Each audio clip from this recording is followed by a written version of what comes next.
উত্তর প্রান্তে এক অজানা পাহাড়, যেখানে বরফ কখনো গলে না। গ্রামের লোকেরা বলে ওই পাহাড়ের ভেতরে ঘুমিয়ে আছে এক বিশাল জীব। কেউ তাকে বড় পাহাড়ের দৈত্য বলে, কেউ আবার অর্ধেক সাপ অর্ধেক সিংহ বলে বর্ণনা করে। একদিন একদল অভিযাত্রী ঠিক করলো তারা সত্যিটা খুঁজে বের করবে। সবাই হাসলো, পাগল, ওসব গল্প ছেড়ে দাও। কিন্তু তারা থামলো না। তারা তিনজন যাত্রা শুরু করলো বরফ ঢাকা পাহাড়ের দিকে। ঝড়, তুষারপাত আর অন্ধকার গুহা পার হয়ে তারা পৌঁছলো পাহাড়ের গভীরে। হঠাৎ গুহার দেয়াল কেঁপে উঠল। মাটি ফেটে বের হলো বিশাল আকৃতির এক প্রাণী। তার দেহ ছিল সিংহের মতো, কিন্তু লেজটা সাপের মতো মোচড়ানো। চোখ দুটো নীল আগুনের মতো জ্বলছিল। প্রাণীটা গর্জে উঠল, কে সাহস করে আমার ঘুম ভাঙালো? অরিন্দম ভয়ে পিছিয়ে গেল।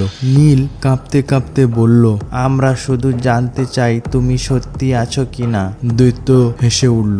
গুহা কেঁপে উঠল। 1000 বছর ধরে আমি ঘুমিয়ে আছি। আমার কাজ হলো এই পাহাড়কে রক্ষা করা। মানুষ লোভে এলে আমি তাকে ধ্বংস করি। প্রাণীটা তাদের দিকে ঝাঁপিয়ে পড়লো। তনয় দ্রুত একটা মশাল ধরলো। আলো দেখে প্রাণীটা থমকে গেল। তখন অরিন্দম সাহস করে চিৎকার করলো, আমরা লোভী নই, আমরা শুধু সত্য জানতে এসেছি। দৈত্য থেমে গেল। তার চোখের আগুন ধীরে ধীরে নিভে গেল। সাহস আর সততা, এটাই মানুষকে বাঁচায়। তোমরা পরীক্ষায় উত্তীর্ণ হয়েছ।